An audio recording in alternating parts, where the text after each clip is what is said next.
the heart of a witch.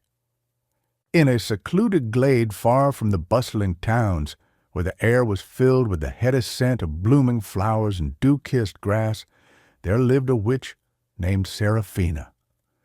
She was known for her deep connection to the earth, her affinity for herbs, and her ability to weave magic that resonated with the natural world. Seraphina's cottage was a vibrant tapestry of life, a quaint, moss-covered structure with walls decorated by climbing vines and windows that caught the sunlight just right. Inside, jars of dried herbs lined the shelves, each labeled in elegant swirling handwriting: lavender, chamomile, mullein, and the ever-elusive nightshade. The air was fragrant with the aroma of essential oils and the faint sweetness of dried flowers. Every morning, Seraphina awoke with the sun, tending to her herb garden. She planted her herbs with intention, speaking to each plant as she worked. "Grow strong and wise," she would whisper, her fingers brushing the leaves as if she were blessing them. This loving care resulted in a garden that flourished beyond imagination. Herbs thrived, blooming with color so vivid they seemed painted by the hands of the gods. One day, a traveler stumbled upon her glade. His name was Rowan, a wandering musician searching for inspiration. Intrigued by the enchanting atmosphere, he approached Seraphina's cottage. The sound of soft laughter and the scent of wild herbs drew him in. As he entered, he found Seraphina delicately mixing dried herbs in a mortar, her eyes sparkling with creativity. "Welcome, traveler. What brings you to my little sanctuary?"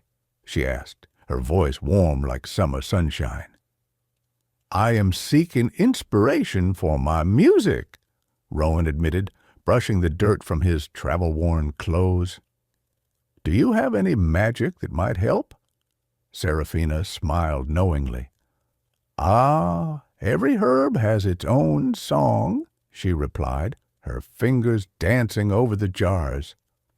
She selected several: sweet basil for joy, rosemary for remembrance, and thyme for courage.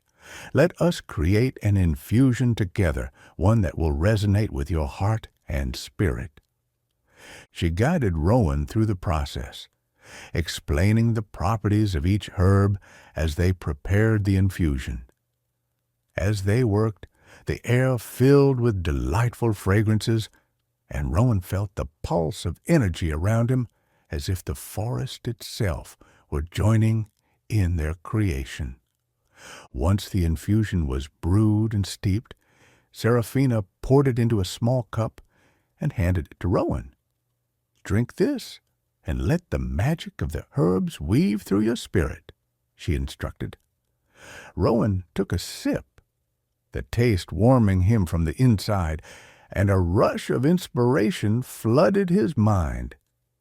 He could hear melodies he had never known, rhythms that echoed the heartbeat of the earth. As the day turned to twilight, Rowan spent hours playing his lute, the music swirling through the air, harmonizing with the whispers of the trees and the rustle of leaves.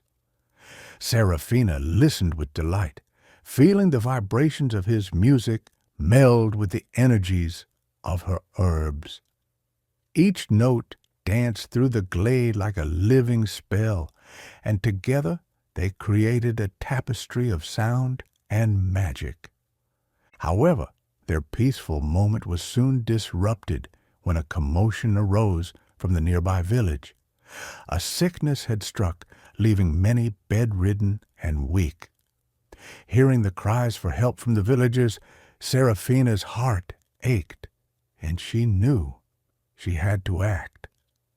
"Come, we must help them," she said to Rowan, determination etching her brow.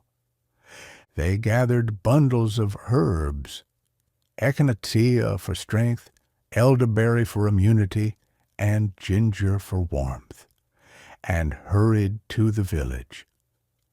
With her knowledge of herbal remedies, Seraphina set up a makeshift apothecary in the town square. She brewed potions and teas, and as she worked, Rowan played soothing melodies that calmed the villagers and lifted their spirits.